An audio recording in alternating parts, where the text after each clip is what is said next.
하나님 말씀 보시겠습니다. 우리가 함께 나눈 하나님 말씀은 에베소서 1장 3절에서 7절까지 말씀입니다. 우리가 함께 나눈 하나님 말씀은 에베소서 1장 3절에서 7절까지 말씀.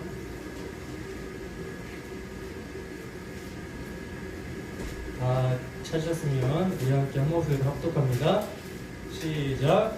찬송하리로다. 하나님 곧 우리 주 예수 그리스도의 아버지께서 그리스도 안에서 하늘에 속한 모든 신령한 복을 우리에게 주시되 곧 창세 전에 그리스도 안에서 우리를 택하사 우리로 사랑 안에서 그 앞에 거룩하고 흠이 없게 하시려고 그 기쁘신 뜻대로 우리를 예정하사 예수 그리스도로 말미암아 자기의 아들들이 되게 하셨으니 이는 그가 사랑하시는 자 안에서 우리에게 거저주시는 바 그의 은혜의 영광을 찬송하게 하려는 것이라. 우리는 그리스도 안에서 그의 은혜의 풍성함을 따라 그의 피로 말미암아 속량 곧 죄사함을 받아야 되니라. 아멘. 이 시간은 우리가 예고했던 대로 예수의 교회 담임하시는 임종태 목사님께서 나오셔서 말씀을 전해 주실 텐데요. 이 목사님을 잠깐 소개하자면 제가 정말 존경하는 목사님이고 정말 복음의 열정이 대단하신 목사님입니다. 그래서 꼭 한번 모셨으면 좋겠다라고 생각을 했는데 되게 시간이 되신다고 하셔서 말씀을 전해주고 오셨어요. 여러분들이 정말 가난한 마음으로 갈급한 심령으로 말씀을 받으시고 믿음의 부유해지시기를 주님의 이름으로 축원합니다. 말씀 전해주시죠.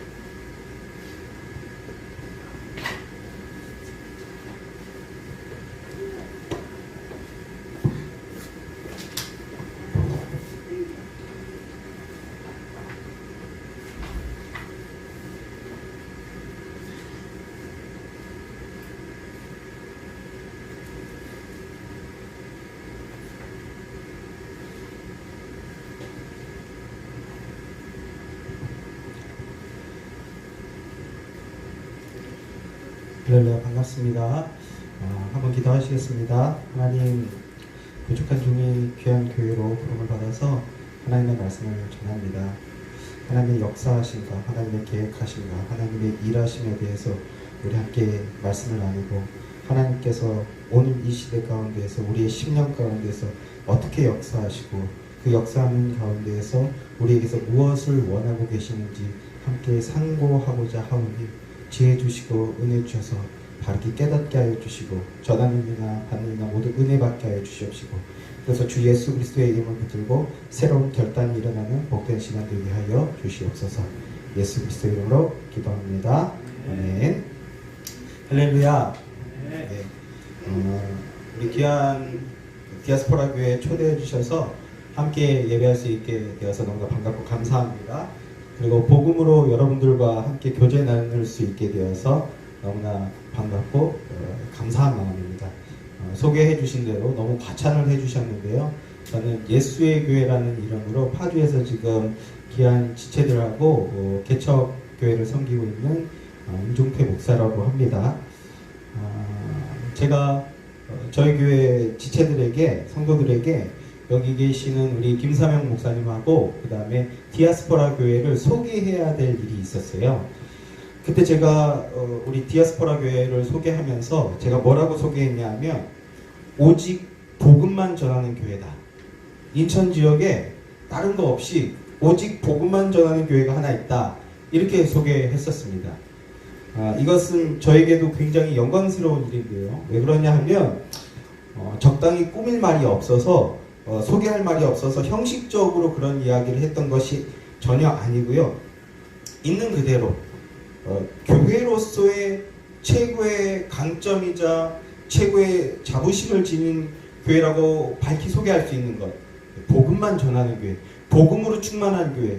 이것 아니고 또 무엇이 있겠습니까? 그 내용을 전하니까 그게 저가 너무 좋더라고요. 그래서 인천에 복음만 전하는 교회가 하나 있다. 그렇게 소개하고 함께 기도하던 일이 있었습니다. 좀 가벼운 마음으로 드리는 말씀인데, 이제 한국 사회도 유교주의적인 문화에서 좀 벗어나서 보수주의적 관점의 개인주의가 조금씩 자리 잡고 자라나고 있는 것 같아요. 이 무슨 말씀이냐 하면, 나이로 서열을 가리고 우열을 결정해서 나이로 상하관계를 세우거나 주종관계를 세우는 이런 문화에서 이제 탈피해서, 나이가 많다고 해서 무조건 옳다고 치부해버리는 게 아니라 어떤 상황이나 어떤 자리나 어떤 장소에 맞춰서 실력이나 능력으로 평가하고, 나이가 어려도 저 사람이 그 분야에 정통한 사람, 능력 있는 사람, 전문가라면 그 전문가의 이야기를 귀 기울여 들을 수 있는 그런 문화가 이제 우리 한국 사회에도 조금씩 자리 잡혀가는 것 같습니다. 특별히 연예인들에게서 그런 모습을 많이 볼 수가 있는데, 연예계는 그야말로 실력본이니까, 실력이 없으면 살아남을 수가 없는 곳이니까 더욱 그런 것 같아요.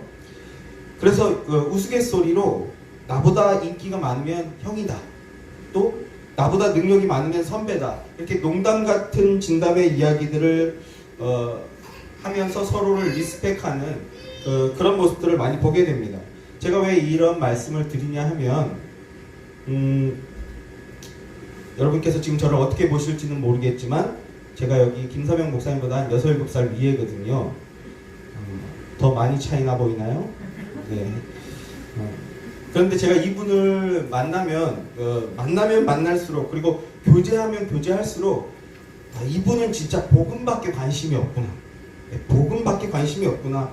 복음 아니면 구속사 아니면 바른 교리, 거짓 복음 물리치고 올바른 복음 선포되게 하는 것. 사실 저는 설교 시간에 좀 쓸데없는 얘기를 많이 하거든요. 젊은 사람 용어로 드립도 많이 치고 해서 실패도 많이 하고 그러는데, 이분은 1절 다른 얘기 전혀 안 하잖아요. 복음, 구속사, 하나님 언약, 이런 얘기밖에 안 하지 않습니까? 교회가 복음의 능력으로 무장된 공동체가 되게 하는 것, 이거에 막 정신이, 그냥 온 정신이 다 팔려있는 사람이더라고요. 표현이 너무 그런가요?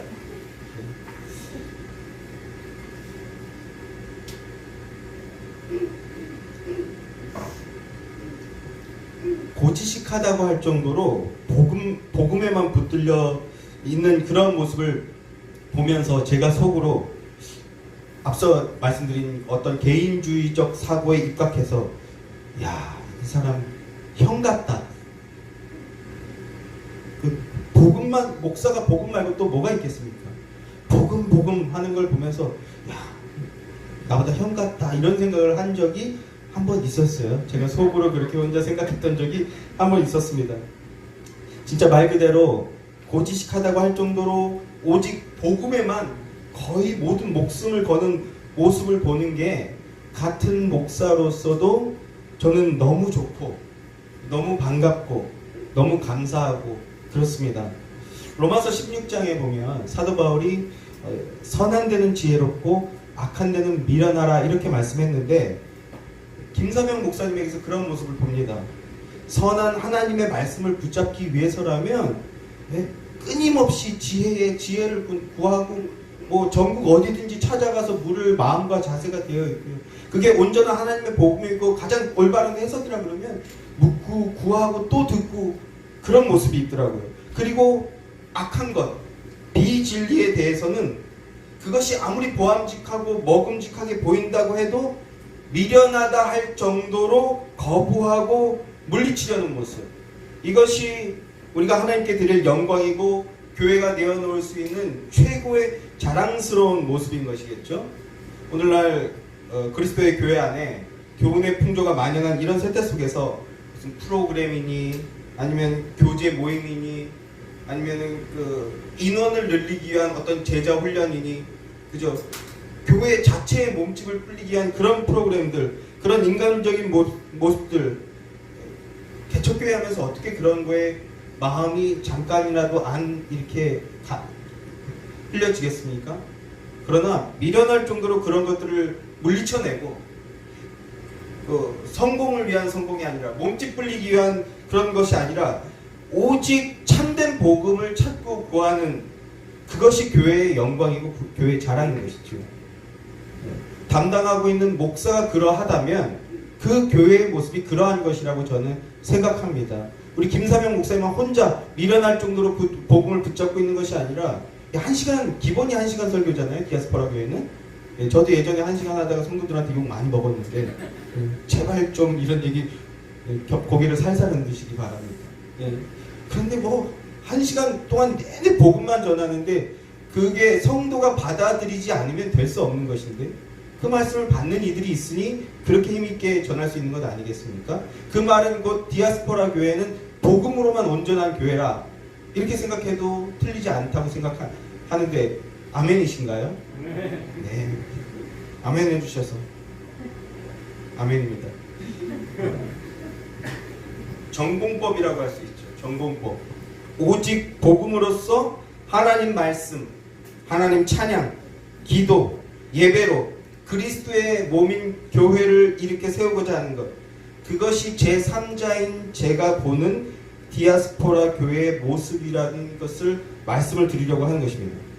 하나님 나라의 일원으로서 그것이야말로 가장 복되고 영광스러운 것이라는 말씀을 드리고자 합니다. 그리고 그 안에서 함께 복음을 나누고자 합니다. 복음은 모든 믿는 자에게 구원을 주는 하나님의 능력이죠. 이 복음의 능력으로 견고하게 세워지는 주님의 복된 교회 디아스포라 교회 되기를 주님의 이름으로 축원합니다. 복음의 능력으로 충만하여서 복음이 환히 드러나고 그리스도 십자가의 능력이 나타나는 디아스포라 교회가 되기를 주님의 이름으로 다시 한번 축원합니다.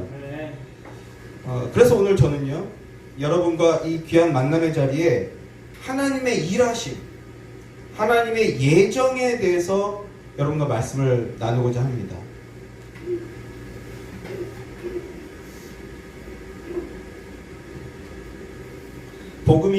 복음 되기 위해서, 복음이 내 안에서 역사하기 위해서, 복음의 능력이 교회를 통해 드러나기 위해서, 교회를 통해 복음의 능력이 역사하는 일들이 나타나기 위해서는 가장 기본이면서도 핵심적인 것이 있는데 그것은 인식의 대전환이 일어나야 된다는 것입니다. 인식의 대전환이 일어나는 것. 뭐냐면 내가 판단의 주체가 아니라 오히려 나의 이런 주체성이 스스로 부정되고 하나님께 차압되는 것을 당연하고 기쁘게 여기는 것입니다. 그리고 하나님의 뜻, 하나님의 계획, 하나님의 판단만을 전적으로 신뢰하는 것. 하나님이 정하신 때에 하나님의 뜻대로 계획되어서 하나님의 뜻대로 일이 진행되는 것. 이것을 경륜이라고 하는데요.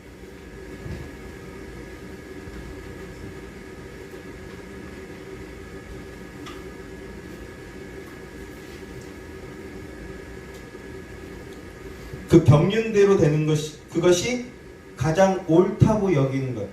그것만 신뢰하고 그것만 절대 순종하는 것. 이것이 하나님의 예정을 믿는 믿음입니다.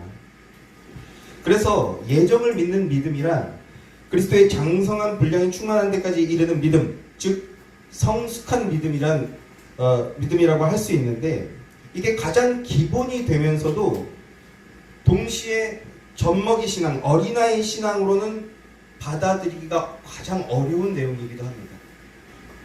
전적으로 하나님 신뢰하고 의뢰하고 순종하는 것, 이것이 가장 기본이 되는 신앙이면서도 동시에 그리스도인이라고 하면서도 가장 받아들이고 어렵고 순종하기 가장 어려운 내용이 바로 오늘 말씀인 예정에 관한 내용입니다.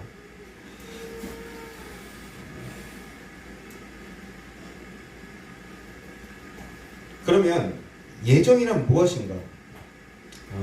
웨스트민스터 소요문답 제7문을 보면요, 하나님의 예정이란 법이라고도 되어 있고 작정이라고도 되어 있고 여러 가지 다양하게 번역이 되어 있는데요. 저는 예정이란 단어로 표현해 보고자 합니다. 하나님의 예정이란 무엇인가요? 했을 때 하나님의 예정은 그 뜻대로 하신 영원한 경륜이신데 이로 말미암아 자기의 영원한 영광을 위하여 모든 되어가는 일을 미리 작정하신 것이다. 하나님의 예정은 그 뜻대로 하신 영원한 경륜이신데 이로 말미암아 자기의 영광을 위하여 모든 되어가는 일을 미리 작정하신 것이다. 이렇게 말씀하고 있습니다. 예정이란 사람의 일이 아니라 그리스도인이라 할지라도 그리스도인들의 성도의 일이 아니라 하나님의 일이라는 겁니다. 하나님이 하시는 일. 하나님께서 자기의 영광을 위하여 모든 되어가는 일을 하나님이 홀로 미리 이미 작정하셨다라는 겁니다. 언제 작정하셨는가? 언제 작정하셨습니까? 창세 전에 이미 작정해 놓으셨다라는 겁니다. 하나님이 하나님 마음대로 계획하시고 이끄시고 이루어 나가신다. 이게 예정이라는 건데 여러분 어떠십니까?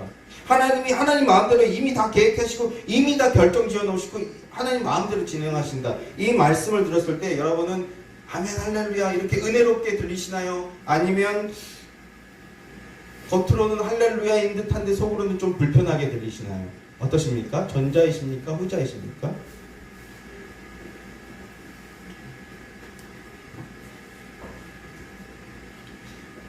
포스트 모더니즘 시대에 살고 있는 우리에게 나의 주체성이 일방적으로 차압당한다.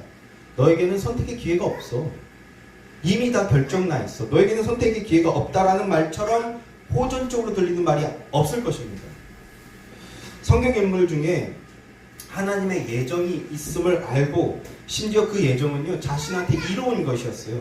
그렇게 자신의 이로운 것임을 알고 있던 한 사람이 있었어요. 그럼에도 하나님의 예정과 경륜이 이루어질 그때를 기다리고 기다리면서 그 참 의미를 숙고하여 믿고 따르려 하기보다는 자신의 의사나 자신의 기호나 자신의 감정과 무관하게 진행되는 듯한 그 예정 따위는 거슬러 버리고 자신이 원하는 때에 자신의 힘으로 쟁취해내려고 했던 사람이 있습니다. 누굴까요? 여러 사람이 생각날 수 있겠지만 가장 대표적으로 야곱이 있죠. 야곱. 하나님은 이 야곱이 태어나기도 전에 이미 그의 쌍둥이 형 에서가 동생 야곱을 섬기게 될 것이다. 이렇게 말씀하셨습니다. 큰 자가 어린 자를 섬기게 될 것이다. 이렇게 예정하셨고 예언하셨습니다. 그러나 야곱은요. 자신의 능력과 힘으로써 그것을 앞당기고 쟁취해냈습니다. 이를테면 창세전에 하나님께서 하나님 당신의 그 기쁘신 뜻대로 우리를 예정하사라는 이 성경의 말씀을 온전히 믿고 받아들인 것이 아니라 거부하고 내팽개쳐버린 겁니다. 여러분은 어떠신 것 같습니까?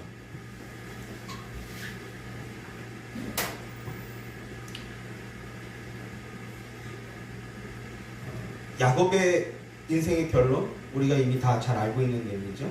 우리 성도님들 다 잘 아시고 계실 거라고 생각합니다. 야곱의 결론과 큰 자가 어린 자를 섬긴다는 그 말씀의 진의는 좀 잠시 뒤에 다시 결론을 맺기로 하고요.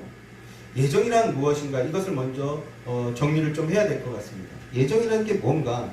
하나님께서 하나님 당신의 영광을 위하여 당신의 백성들의 모든 일을 미리 계획하시고 이끄시고 이루어 나가는 것이다. 이렇게 말씀합니다. 적지 않은 수의 어린 성도들이 여기까지만 듣고 불편해하거나 아니면 분노하면서 마음과 귀를 닫아버리는 일들, 그런 안타까운 모습들을 적지 않게 봐서요. 서둘러 말씀을 좀 정리를 한다면 예정이란 하나님의 구원 프로젝트의 타이틀이다 이렇게 표현할 수 있을 것 같아요. 예정이란 하나님의 거대한 구원 프로젝트의 타이틀이다. 하나님의 백성들이 하나님과의 관계가 회복되고 본래의 지위와 자리를 되찾게 되는 것. 인간은 스스로의 힘으로 하나님과의 관계를 회복할 수 없습니다. 그 누구도 자신의 실력으로 본래의 자리, 하나님과의 완전한 교제를 누리던 그 모습과 그 자리를 되찾을 수 없습니다. 그 자리를 되찾지 못하고 하나님과의 관계를 회복하지 못한다면 영원한 스올로 끝없이 떠밀어가는 인생이 되는 것이고요. 흑암과 혼돈 속에서 방황하다가 하나님의 진노 속에서 영원한 지옥 형벌을 받는 것으로 끝나버리게 되는 것이 우리 인생의 결론이죠. 하나님은 결코 그것을 방관하지 않으시는 겁니다. 하나님 결코 그것을 방관하지 않고 그리고 포기하지 않으시는 겁니다. 인간은 혹 포기할지라도 하나님은 포기하시지 않는 거예요. 이게 바로 예정이라는 겁니다. 포기하지 않는다. 하나님의 예정이 없다면 우리는 타락한 모습에서 되살아날 방법이 없고 영생의 삶을 누릴 수 있는 방법이 없습니다. 그러나 하나님께서 예정하시고 그것을 스스로 성취하심으로써 우리가 회복되고 다시 살아날 수 있는 길이 열린 거예요. 방법이 생긴 겁니다. 그러면 하나님은 무엇을 예정하셨는가? 예정의 목적이 무엇인가? 오늘 본문 5절 말씀을 보면요. 그 기쁘신 뜻대로 우리를 예정하사 예수 그리스도로 말미암아 자기의 아들들이 되게 하셨으니 합니다. 자기의 아들들이 되게 하셨으니 하나님이 예정하신 그 예정의 목적이 무엇인가? 타락한 아담의 아들들을 다시 하나님의 아들들이 되도록 하겠다. 다시 되찾아오겠다 하는 것입니다. 다시 하나님의 자녀가 되게 만들겠다라는 것입니다. 예정이란 다시 하나님의 자녀가 되게 만들겠다. 하나님의 아들들이 되게 하겠다라는 것입니다. 그런데 이 말씀은 조금 특수한 관계성을 지니고 있는 말씀이에요. 우리를 예정하사 자녀로 받아들여지게 하겠다라는 것은요, 양자로 받아들여지겠다 하는 것입니다. 양자. 혈통적 관계가 아닌 법정적 관계로서의 지위와 신분 그리고 특권의 회복을 의미하는 거라는 겁니다. 아들이라는 게 양자로 받아들여진다라는 의미인데 그것은 법정적 의미로서 지위와 신분과 특권이 주어지게 된다 이런 의미라고요. 상속자의 개념이죠. 요한복음 1장 12절부터 13절 말씀을 보면요. 사도 요한도 자녀됨에 대해서 이렇게 말씀합니다. 영접하는 자 곧 그 이름을 믿는 자들에게는 하나님의 자녀가 되는 권세를 주셨으니 이는 혈통으로나 육정으로나 사람의 뜻으로 나지 아니하고 오직 하나님께로부터 난 자들이라. 하나님의 자녀가 된다는 것이 혈통으로 맺어지는 게 아니라는 겁니다. 혈통을 따지게 된다면 그 자격은 성자 하나님이신 예수 그리스도 외에는 아무도 자격이 생기질 않는 거예요. 그 누구도 자녀됨을 가질 수 없게 되는 겁니다. 육정으로 우리 사람의 몸으로 난 것도 아니라고 합니다. 그리고 사람의 뜻, 내가 영접했어. 내가 영접 고백했어. 이렇게 해서 되는 게 아니라는 겁니다. 그것조차도 하나님의 뜻이 있었기 때문에 그런 고백이 나와진 거지 단지 내가 입으로 시인하고 인정하고 고백했다고 해서 내가 하나님의 자녀가 되어지는 게 아니라는 겁니다. 즉 하나님으로부터 나왔다. 예정으로부터 나왔다라는 겁니다.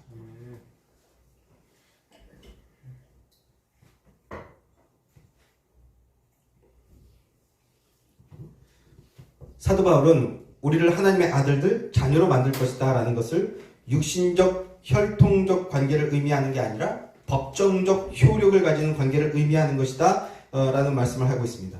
법정적 의미로서 아들, 즉 양자로 입적될 것이다 이런 얘기를 하고 있는 거라고요. 로마서 8장 15절 말씀을 보면요. 사도 바울은 너희는 다시는 무서워하는 종의 영을 받지 아니하고 양자의 영을 받았으므로 라고 하죠. 양자의 영을 받았으므로 우리가 아빠, 아버지라고 부르짖느니라. 구원받아 하나님의 자녀가 된다라는 것이 양자의 영을 받은 것이다 이렇게 말씀하고 있어요. 양자가 되었다라는 것인데 그런데 이것은요 히브리인들의 개념에는 없는 개념이에요. 양자라는 개념. 이것은 그 로마 사회와 로마인들에게는 익숙한 개념인데 히브리 개념에는 없던 개념입니다. 그래서 구약 성경에는 이런 개념 자체가 없어요. 그 반대 모계 사회와 형사 취수 제도를 통해서 그 끝끝내 여자를 예비함으로써 그 여자를 통해서 후사를 이어가는 방식이지 외부에서 양자를 끌어오는 방식은 그 구약 성경에는 없는 개념입니다. 신약 성경에만 있는 개념인데 로마가 어떤 나라입니까? 남자를 상징하고 힘을 상징하는 이 군사력을 통해서 대제국을 이룬 그런 나라죠. 로마 사회에서 어느 정도 능력과 지위와 특권을 가지고 있던 사람들이 그것을 계속 이어나가고자 할 때 혹은 더 업그레이드 시키고자 할 때 그런데 그것을 이어받을 아들이 영 시원찮거나 혹은 아들이 없을 때 그럴 때 임의로 후사를 이을 사람을 지목하는 거예요. 네 집에 뭐 아이 하나가 있는데 그 아이가 되게 똘똘하다. 그러면 그 아이를 양자로 입적하는 거예요. 온전히 자기의 어떤 지위와 권력을 이어가게 하기 위해서. 특히나 이제 로마 사회 후대로 갈수록 변질되지만 로마가 계속 끊임없이 팽창해 갈 때 이 제국의 팽창하는 이것을 누군가 맡아줘야 된다. 이런 전투적인 의식들이 있었어요. 똑똑한 사람이 나오고 실력자가 나오고 잘 훈련된 사람이 나와서 로마를 계속해서 강대한 나라로 만들어야 된다. 이런 의식이 있어서 양자로 삼는 겁니다. 그 사람을. 이런 이것이 로마의 사회상이었고 사도 바울은 그 의미를 캐치해가지고 온 거예요. 지금 말씀드린 이런 로마의 그 어떤 양자 삼는 문화, 가장 대표적인 인물이 바로 로마의 일대 황제, 이제 공화정 체제에서 삼두정치라고 해서 공화정 체제로 거의 1000년 가까운 시간 제국을 이루어 나갔는데 몸집이 너무 커지니까 이제 공화정치로는 더 이상 유지하기가 힘들다라는 걸 판단한 거예요. 그 사람이 누구냐면 저 유명한 시저, 율리우스 카이사라는 사람이 자신의 실력으로 지금 로마가 더 커지고 있는데 원래도 크고 강대한 나라였는데 더 커지고 있단 말입니다. 이 상태로는 여러 사람이 같이 의논하고 합의하는 방식으로는 이 제국을 유지할 수 없겠다. 이 공화정 정치 체제를 종식시키고 이게 제국으로 변모시켜야 되겠다. 이런 생각을 하고 있었던 사람이 율리우스 카이사르입니다. 그런데 우리가 잘 알고 있듯이 율리우스 카이사르가 갑자기 체제를 변환시키려고 하니까 내부의 반발이 극심했어요. 그래서 공화당 의사당에 모여서 갑자기 급사하게 되는 그런 역사적 내용이 있는데, 그런데 율리우스 카이사르가 다방면으로 아주 천재적인 인물이었는데 뭐 여자를 꼬시는 데에서도 아주 탁월한 인물이었고 다방면으로 아주 능력이 많은 사람이었는데, 이 사람이 또 하나 탁월한 게 뭐였냐면 사람을 알아볼 줄 아는 능력이 있었어요. 그래서 이 카이사르가 지금도 말콤 그레드웰의 아웃라이어라는 책을 보면 역사상 최고 부자였던 사람 중에 한 5인가 4인가 하더라고요. 그만큼 돈이 많았는데 그게 다 당시 로마 사회 사람들한테 얻은 빚이었어요. 그러니까 율리우스 카이사르가 망하면 그 당시에 있던 사람들이 다 망하는 거예요. 그래서 꼼짝 못하고 이 사람을 도와줘야 되는 거예요. 벌써 뭐 2000여 년 전에 이런 생각을 한 거죠, 이 사람이. 그래서 카이사르가 하는 걸 전폭적으로 지원해주고, 그러니까 이게 계속 잘 되고, 그런 이런 이야기를 쓴 이제 로마인 이야기에서 나오는 내용인데, 이 로마인 이야기를 쓴 시오노 나나미는 율리우스 카이사르를 굉장히 좋아했던 것 같아요. 그래서 약간 이런 얘기들을 미화해서 표현하더라고요. 그 얘기를 제가 그냥 재미있게 지금 전달하는 것인데, 또 하나 탁월한 것이 뭐였냐면 사람을 알아보고 키우는 능력이 있었어요. 그래서 만약에 자기가 자기의 계획대로 안 되면 이걸 이어받을 사람이 필요하다. 그래서 옥타비아누스라는 한 젊은이를 양자로 입적합니다. 실제로 그리고 그 옥타비아누스, 이 사람들이 이제 이름을 물려주는 그런 전통이 있었는데, 자기의 이름을 영광되게 계속 이어가라. 옥타비아누스, 율리우스 카이사르, 아우구스티누스라는 이 사람이 로마의 일제 황대가 되는 거예요. 율리우스 카이사르의 그 뜻과 계획과 그런 것들을 다 이어받아서 공화정을 종식시키고 로마를 제국으로 만들어서 그 뒤로도 1000년이 넘는 어마어마한 그 대제국을 이제 만들게 된 그런 내용이 있는데, 이것이 로마 사회가 갖고 있던 양자 문화였습니다. 양자 문화. 혹은 대부라는 개념이 있죠. 친한 사람이나 권력자에게 아들을 줌으로써 대신 아버지 역할을 해달라. 이런 개념을 그대로 차용한 것이 양자의 영이라는 거예요. 양자의 영.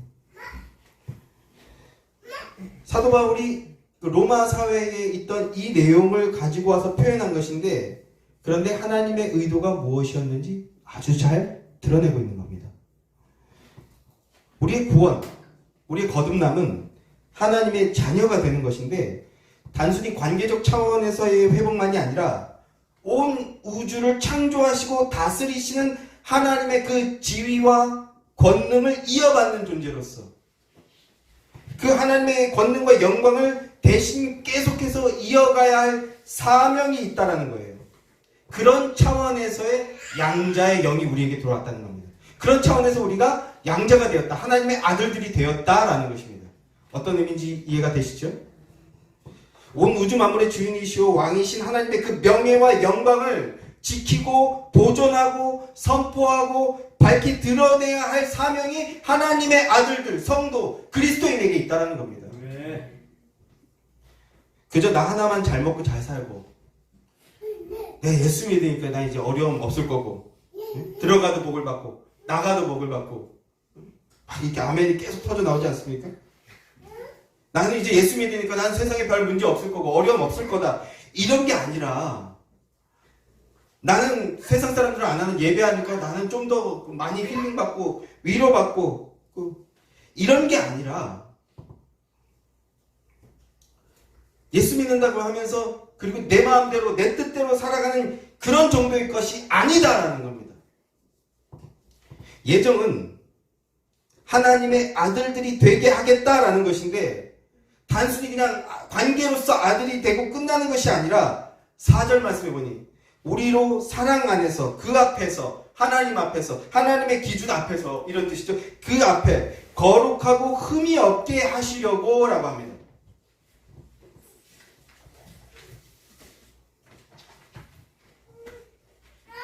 하나님의 자녀가 된 것이 바로 그리스도인인데 그리스도인, 성도가 되었다는 것은요. 세상적 가치로 보았을 때 세상 사람보다 좀 더 우월한 존재가 되거나 좀 더 우수한 사람이 되었다라는 그런 의미가 아니라는 겁니다.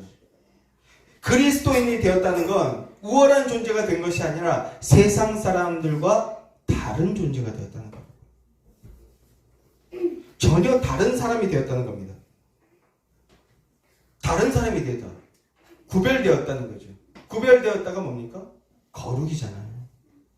거룩하고 흠이 없게 하겠다. 우리는 세상 사람들과는 뭔가가 달라도 다른 사람이 되었다는 거예요. 어떻게 다릅니까? 어떻게 구별이 되어지나요? 예수님의 이름으로 인하여 기뻐하는 존재들이 되는 겁니다. 예수님의 이름을 듣는 것으로만으로도 기뻐하는 존재들이 되는 겁니다. 또 우리를 향한 하나님의 그 사랑 때문에 그 사랑 때문에 감사하고 찬양하고 예배하는 존재가 되었다는 겁니다. 우리를 거룩하고 흠이 없는 존재가 되게 하기 위해 어떤 방법을 쓰셨습니까? 사랑해 주셨죠. 사랑하셨습니다. 우리를 택하사 우리로 사랑 안에 이렇게 말씀하고 있는데 우리를 사랑하셨어요. 예수님을 통하여 보여주신 하나님의 사랑은 어떤 사랑입니까? 이것이 예정을 성취하는 방법이요. 예정에서 가장 중요한 포인트라고 할 수 있는데 또 다른 아들들을 얻기 위해 자기의 아들을 내어주고 버려버리는 겁니다. 로마서 8장 32절 말씀을 보면요. 자기 아들을 아끼지 아니하시고 우리 모든 사람을 위하여 내어주신 이가 어찌 그 아들과 함께 모든 것을 우리에게 은사로 주지 아니하시겠느냐 이렇게 말씀하죠. 자기 아들을 아끼지 아니하시고 모든 사람을 위하여 내어주신 이가 바로 우리 하나님이시다. 우리는 예수님 피로 말미암아 속량 곧 죄사함을 얻었고요. 예수님을 내어주신 하나님의 사랑으로 말미암아 하나님의 아들들이 된 겁니다. 그 예수님을 생각할 때마다 우리는 웃음이 나오는 거예요. 감사가 나오는 겁니다. 찬양이 나오는 겁니다. 전심전력으로 예배하게 되는 일들이 나타나게 되는 겁니다. 거룩하고 흠이 없는 존재가 되게 하신다고 하셨는데 또 하나의 구별된 모습은 무엇이냐 하면 아파하는 거예요. 아파하는 겁니다. 사랑하면요 서로 아파하는 거예요.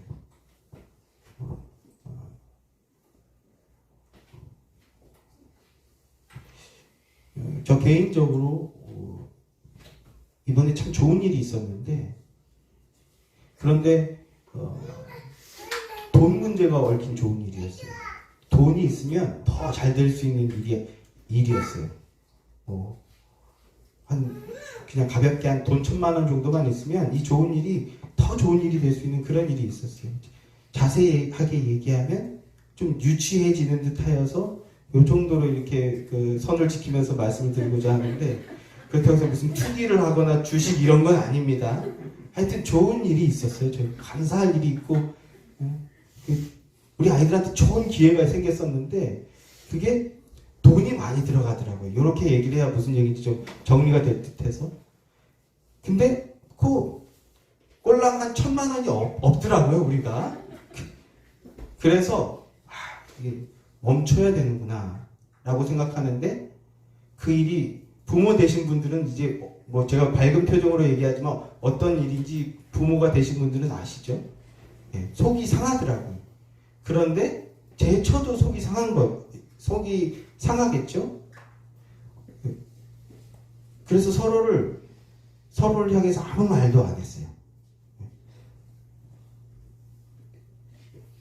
남편이 능력이 부족하여서, 경제적인 능력이 부족하여서 아내가 많이 속이 상하겠지, 괜히 얘기를 꺼내지 말자, 이렇게 생각하고, 아내 쪽에서도 내가 더 열심히 돈을 벌어서 이거를 가볍게 1,000만 원 정도는 그냥 끌고 오면 되는데 내가 부족하여서 이렇게 하지 못한 것이 미안하여서 남편이 속이 상할 것 같으니 말을 꺼내지 말자. 서로 상대방이 아파할까봐 서로 말을 안 꺼내는 거예요. 괜히 말을 꺼내면 서로 속이 아파할까봐. 이 일 때문에 우리 모두 아파할까봐 우리 모두 말을 안 하는 거예요. 요점은 뭐죠? 상대방이 아파할 거를 가슴 깊이 생각하는 거죠. 왜요? 사랑하니까.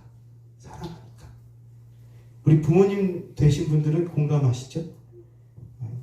상대방이 아파할까봐 나의 아픔 따위는 없어요. 우리 아이들이 제일 속상해할까봐 뭐 이런 것들.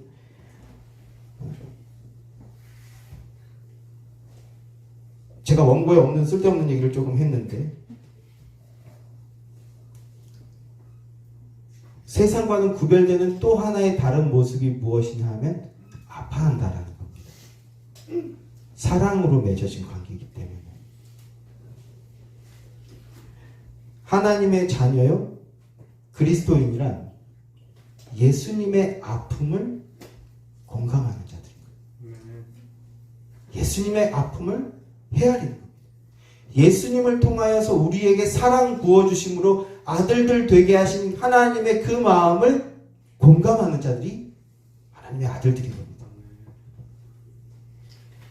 하나님의 자녀가 아닌 사람은 하나님의 아들로서의 예수님의 아픔을 전혀 이해할 수 없어요. 전혀 알지 못하죠. 전혀 알지 못하고 교감할 수 없습니다.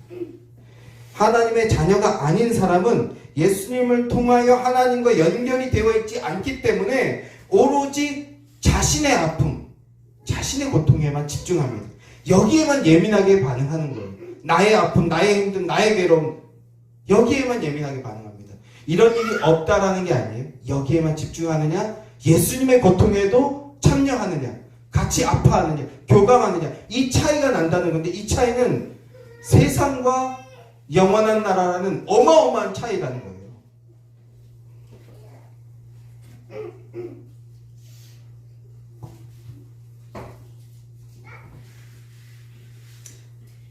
하나님의 자녀는 예수 안에서 하나님으로 말미암아 기뻐하고 예수 그리스도의 아픔을 생각하며 같이 아파하는 겁니다. 그러나 하나님의 자녀가 아닌 사람은 오직 세상의 일들로만 기뻐하고 세상적인 것으로 즐거워하고, 그리고 그 세상의 것들이 부족할 때, 세상의 것들에서 멀어지게 되는 것 같고, 그래서 주변부로 밀려나는 것 같아서 소외된다고 여겨질 때, 그럴 때 아파하고 그럴 때 괴로워한다라는 겁니다. 그래서 자기 힘으로 쟁취해내야 되는 거예요. 그런데 하나님의 예정 안으로 들어온 자들도, 하나님의 자녀가 된 자들도 이 습성에서 빠져나오지 못한 사람들이 있다는 겁니다. 신앙마저도 하나님의 때와 하나님의 방법과 하나님의 일하심을 기다리기보다는 자신이 쟁취해서 얻어내야 한다고 생각하는 사람들이 있다는 거예요. 그게 바로 앞서 말씀드린 야곱이라는 사람이 가지고 있는 캐릭터인 겁니다. 로마서 9장 10절부터 14절 말씀을 보면요, 그뿐 아니라 또한 리브가가 우리 조상 이삭 한 사람으로 말미암아 임신하였는데 그 자식들이 아직 나지도 아니하고 무슨 선이나 악을 행하지 아니한 때에 택하심을 따라 되는 하나님의 뜻이 행위로 말미암지 않고 오직 부르시는 이로 말미암아 서게 하려 하사 리브가에게 이르시되 큰 자가 어린 자를 섬기리라 하셨나니 기록된 바 내가 야곱은 사랑하고 에서는 미워하였다 하심과 같으니라. 그런즉 우리가 무슨 말을 하리요? 하나님께 불의가 있느냐? 그럴 수 없느니라.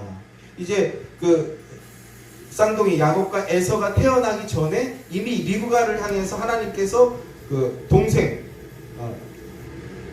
첫째 에서가 동생 야곱을 섬기게 될 것이다라고 예언하셨던 그 내용이지 않습니까? 큰 자, 에서가 어린 자, 동생 야곱을 섬기는 것, 그것이 그들이 태어나기도 전에 무슨 착한 짓, 이쁜 짓, 옳은 행동 이런 거를 일절할 수도 없는 뱃속에 있는 상태에서 이미 결론이 났다라는 거예요. 이것이 예정인데 누가 하나님이 기뻐하신 자인지 아닌지, 그래서 칼빈은 이걸 이중 예정이라고 이제 정의하게 되는데 결정이 나 있다는 겁니다. 예정되었다고요. 하나님이 그렇게 선택해 놓으셨다는 겁니다. 하나님의 선택 자체를 의냐 불이냐 우리는 판단할 수 없습니다. 사도 바울도 그렇게 말씀하고 있죠. 왜냐하면 우리는 택함을 받아야 하는 그 피조물의 입장이지 우리가 만들어서 우리가 선택하고 우리가 결정할 수 있는 존재가 아니기 때문에 그래요. 여러분이 온 우주 만물을 창조하고 다스릴 수 있는 분이라면 여러분이 그렇게 선택에 관여하셔도 되는데 우리 중에는 그럴 수 있는 사람이 아무도 없죠. 우리는 다 피조된 존재지 않습니까? 그러니까 우리는 이게 뭐 하나님께서 야곱은 선택하고 에서를 선택하지 않으신 거를 의냐 불이냐 우리는 가타부터 말할 수 없다라는 겁니다. 이걸 인정하는 게 믿음입니다. 그런데 앞서 말씀드렸듯이 야곱은요 하나님의 택하심에 반기를 들고 거역했던 거예요. 야곱은 자신의 운명을 자신의 힘으로 개척해내고 쟁취해내려고 했던 겁니다. 하나님으로부터 추방된 존재들, 타락한 아담의 후손들의 관점으로 세상을 보았을 때는요 자신의 힘으로 인생을 개척하고 뭔가 쟁취해내고 이런 것들은 굉장히 멋있는 일이고 아주 칭찬받아 마땅한 일이죠. 세상적인 관점으로 봤을 때는. 그러나 그 끝에는 무엇이 있습니까? 영원한 지옥밖에 없습니다. 영원한 지옥이 기다리고 있을 뿐이라는 겁니다. 이걸 깨닫게 되는 게 은혜 받은 겁니다.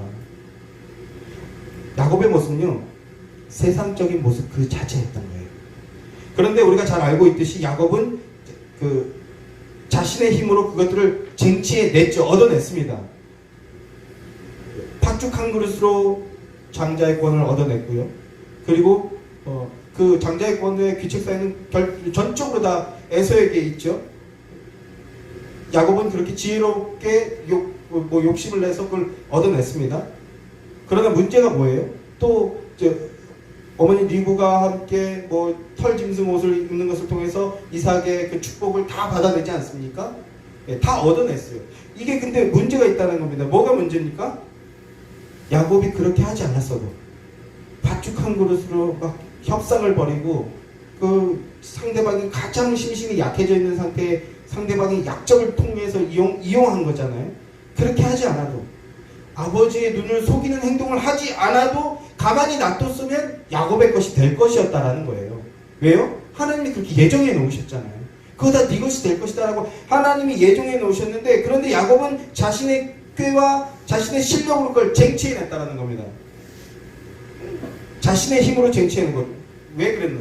굳이 하나님의 때를 기다릴 필요가 뭐 있나? 꼭 하나님의 방식대로만 해야 되는 건 아니라고 생각한다. 이런 취지였던 거죠. 어떠십니까? 이게 옳아 보입니까? 교회 안에서 하나님 말씀 붙들고 하나님 영광을 위한 일이기 때문에 옳은 일일까요? 최소한 지혜로운 행동은 아닐 수 있다는 거죠. 최소한. 야곱이 이렇게 자신의 깨와 노력과 실력을 통해서 그 힘으로 그것들을 쟁취해냈는데 그런데 그 결론이 무엇입니까? 도망치는 신세가 되는 거죠. 그렇게 애쓰고 노력해서 장자의 권을 얻어내고 축복을 얻어냈는데 그 결론이 뭐였다고요? 도망자 신세가 되는 거예요. 야곱이 힘겹게 얻어낸 그 축복권은요, 그 축복들은 가나안 안에 있을 때만 유효한 겁니다. 가나안을 떠나는 순간 박탈되는 거예요. 그러니까 힘겹게 얻어냈지만 도망자 신세가 됐잖아요. 다 무용지물이 돼버린 겁니다.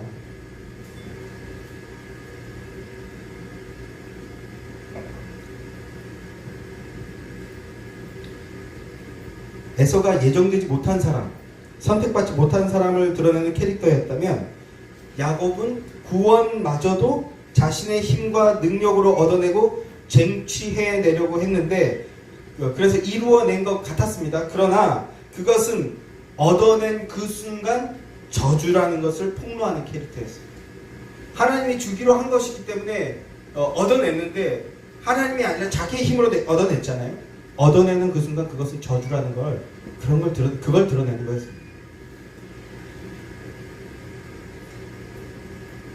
저주받은 인생이요 영원한 패배자라는 그 캐릭터를 드러내는 겁니다. 하나님 나라는 하나님의 예정에 따라 움직이는 것이 가장 안전하고 정확하다는 걸 역설적으로 드러내는 게 야곱의 캐릭터였던 겁니다. 그리고 하나님의 예정의 방식을 따라 사는 것이 가장 안전하고 가장 참된 것이다라는 것을 보여주는 거죠. 아멘이십니까? 하나님의 예정 안에서 하나님의 때와 하나님의 방법과 하나님의 의도대로 쫓아가는 것, 그것이 조금 느리게 여겨지고 그래서 답답하게 여겨질지언정 그러나 그것이 가장 안전하고 그게 가장 정확한 길이라는 것을 보여내고 있는 거라고. 그게 성도가 가야 할 길이요 믿음의 모습이라는 겁니다. 결국 창세기를 보면요, 창세기 속에 등장하는 모든 인물들은요 하나님의 예정을 따라 움직였고 예정 안에서 저마다의 역할들을 했어요. 예정을 믿고 따르는 것이었어요. 결국 그렇게 되었다는 거죠. 야곱은 큰 자가 어린 자를 섬기리라 하는 하나님의 계시를 자신의 능력으로 쟁취해내려고 했지만 진정으로 큰 자가 어린 자를 섬기는 그것은 야곱 본인이 할 일이 아니라 만들어낼 수 있는 게 아니라 예수 그리스도에 의해서 성취될 일이구나라는 것을 믿음으로 깨닫고 숙고해야 되는 게 야곱의 역할이었던 거예요. 마태복음 20장 26절부터 28절 말씀. 너희 중에 그렇지 아니하니 너희 중에 누구든지 크고자 하는 자는 너희를 섬기는 자가 되고 너희 중에 누구든지 으뜸이 되고자 하는 자는 너희 종이 되어야 하리라. 인자가 온 것은 섬김을 받으려 함이 아니라 도리어 섬기려 하고 자기 목숨을 많은 사람의 대속물로 주려 함이라. 예수님 말하는 섬김은 무엇입니까? 십자가죠. 십자가입니다. 인자. 큰 자가 온 것은 십자가로서 섬기려고 왔다라는 것입니다. 진정한 섬김 그리고 예정은 예수 그리스도의 십자가를 통해서 시작된 것이고 이루어지는 것이라는 겁니다. 야곱이든 누구든 하나님의 예정 안에 있는 존재, 하나님의 자녀라면 그는 이 사실을 믿고 이걸 선포하는 자가 되어야 한다는 거예요. 예수 그리스도의 십자가가 우리를 섬겨줌으로 말미암아 그가 대속되어짐을 되어주는 그 섬김으로 말미암아 우리가 하나님의 자녀가 될 수 있게 되었다. 이걸 믿고 이걸 선포하는 자가 되어야 한다는 겁니다. 하나님의 그 예정이 이루어지는 그 방법이 무엇이었습니까? 우리는 창세 전에 예정되었다고 말하는데요. 뭐가 예정이 된 겁니까? 하나님이 창세 전에 예정하셨다라고 말씀하는데 뭐가 예정이 된 겁니까?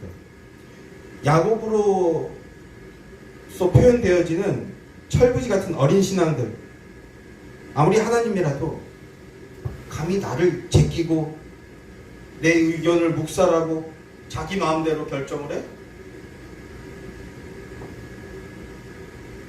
여러분, 이게 저주라고 말씀드렸죠? 하나님의 자녀라고 하면서도 나는 지금 왼쪽으로 가려고 하는데 오른쪽으로 가라고? 이렇게 생각하는 게 저주입니다. 저주. 나는 왼쪽으로 가고 싶은데 하나님이 오른쪽으로 가라 하시면 아멘 할렐루야 하는 게 은혜라고요. 내가 전적으로 내 인생의 주체가 되고 내가 전적으로 판단의 주체가 되어서 살아가는 거, 이게 제일 저주입니다. 이게 아담이 선악과를 먹고 눈이 밝아졌다 하는 그것입니다. 이거 선악과를 먹으면 정령 죽으리라 하셨죠? 이게 바로 정령 죽으리라는 그 죽음입니다. 내가 내 인생을 판단하고 내가 결정하고 내가 나를 쌓고 나가는 것, 내가 나를 책임지는 것, 이게 눈이 밝아지는 거고 이게 정령 죽으리라 한 그 죽음이라고요. 지각과 판단의 독립적인 주체가 되어서 내 인생을 전적으로 내가 판단하고 결정하는 것, 이게 사망이고 이게 저주입니다.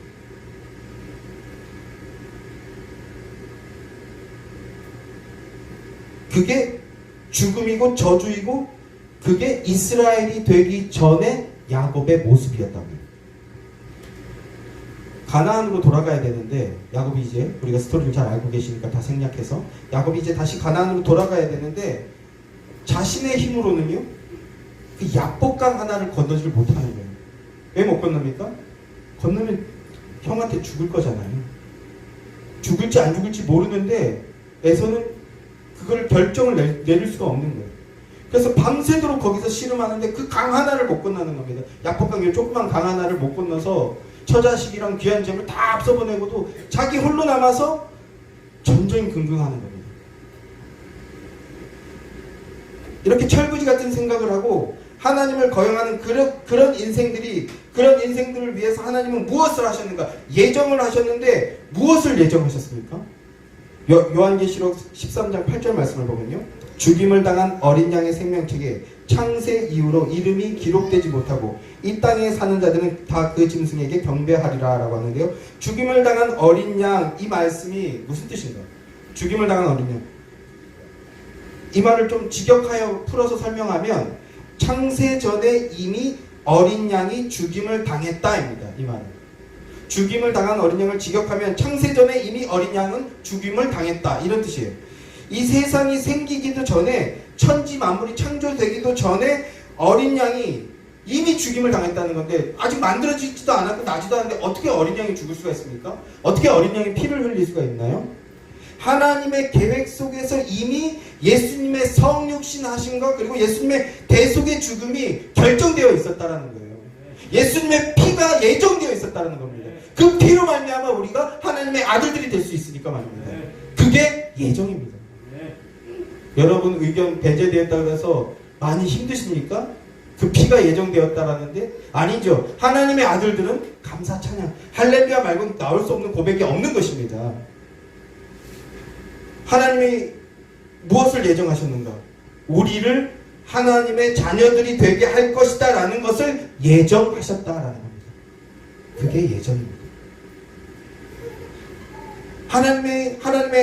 우리를 하나님의 자녀들이 되게 할 것이다 라는 걸 예정하셨고 그래서 거룩하고 흠이 없는 존재로 만들어지게 하겠다라고 예정하셨고 이것을 위해서 또 가장 귀한 무엇을 예정하셨습니까? 독생하신 예수 그리스도를 통해서 속량 곧 죄사함을 얻을 수 있도록 창세전에 이미 다 예정해 놓으셨다고요. 창세전에 예수 그리스도의 피 흘리심, 죽으심을 예정해 놓으셨다는 겁니다. 그리고 그 예수 그리스도 안에서 저와 여러분 우리를 택해 놓으셨다라는 게 예정하셨다라는 말씀입니다. 이것이 바로 예정입니다. 이 예정을 듣고 감사하게도 지금 우리 디아스포라 교회 성도들은 아멘 하셨습니다. 이 예정을 듣고 아멘이라는 고백이 나오고 할렐루야라는 찬양이 나온다면 그가 바로 하나님의 자녀인 겁니다. 하나님의 아들들인 겁니다. 하나님의 피 흘리심의 예정, 사랑의 예정으로 말미암아 우리가 하나님의 자녀가 되었구나. 내가 하나님의 자녀가 되었구나. 하나님께 감사하게 되고 찬양하게 되는 자, 그가 하나님의 예정 안에 있는 자인 겁니다. 우리 주 예수 그리스도 안에 있는 하나님의 사랑에서 끊을 수 없으리오라고 고백하는 자가 예정 안에 있는 하나님의 자녀인 것입니다. 사랑하는 성도 여러분,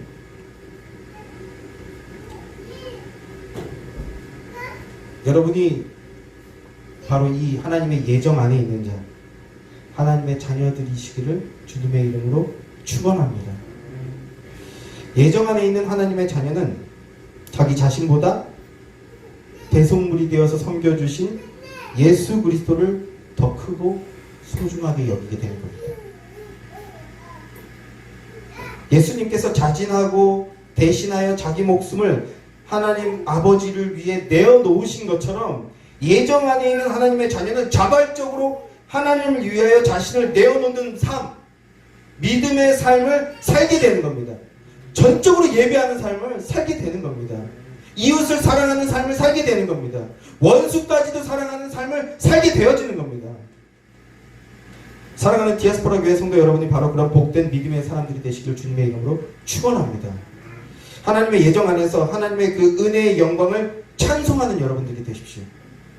그 찬송과 그 믿음의 능력은 오직 복음을 통해서만 나옵니다. 제가 서두에도 말씀드렸듯이 이 디아스포라 교회는 미련하다고 할 정도로 복음만 붙드는 교회인 줄로 믿습니다. 할렐루야. 이건 더 크게 하셔야 좀 더 서로. 다시 한번요. 미련할 좀. 진지하게. 오직 복음에 전념하는 교회인 줄로 믿습니다. 하나님이 기뻐하실 일이고 교회의 최고의 자랑이고 교회의 능력입니다. 예정을 믿는 믿음으로 충만하고 견고하게 세워져서 그 은혜의 영광을 날마다 크게 찬송하는 교회 되시길 바랍니다. 제가 디아스포라 교회 지금 수협에 2번째 참여인데 디아스포라 교회만 오면 제가 성대가 약하거든요. 목이 망가져요. 저 아이도 뭐 그런 얘기 하는데 사모님 찬양 따라서 찬양하다 보니까 너무 오바 발성을 해가지고 막 너무 은혜가 되니까 막 따라서 크게 부르다가 지금도 목이 간당간당하고 또 오니까 너무 좋더라고요. 막 소리 질러서 기도했어요. 너무 좋더라고요. 그래서 오바 발성해서 지금도 성대가 간당간당한데 크게 찬양하고 얼마나 감사합니까? 아멘이시죠? 날마다 이전보다 더욱 하나님의 그 은혜를 찬송하는 교회 되십시오. 복음으로 세워지는 교회, 복음의 능력이 충만한 교회, 복음의 역사가 넘치는 예정하심의 은혜가 넘치고 능력이 넘치는 교회가 되시기를 존귀하신 우리 구주 예수 그리스도의 이름으로 축원합니다. 기도하겠습니다. 우리는 하나님의 예정하심으로 창세전에 예정된 자들인 줄 믿습니다. 하나님의 그 예정으로 말미암아 내가 하나님의 아들이 되어서 하나님의 자녀가 되어서 이제는 세상과는 다른 모습 하나님만 사랑하고 예수 그리스도를 통해서 보여준 그 사랑 안에 충만하고 그 사랑의 능력에서 나오는 참된 사랑의 삶 복음 안에 나오는 그 복음의 모든 능력으로 가득 찬 삶 그 삶을 사는 내가 되고 우리가 되고 교회가 되게 하여 주시옵소서. 이 능력이 이 은혜가 날마다 더욱 차고 넘치는 복된 교회가 되게 하여 주시옵소서. 존귀하신 우리 구주 예수 그리스도의 이름으로 기도합니다. 아멘.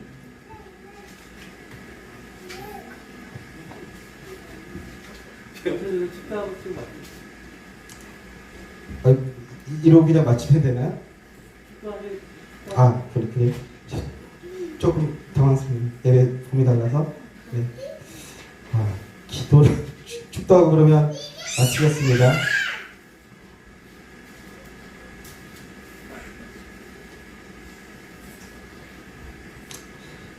이제는 우리 주 예수 그리스도의 크신 은혜와 하나님 아버지의 사랑하심과 성령 하나님의 교통하시고 내주하시고 역사하심이 우리 안에 항상 있을지어다. 아멘.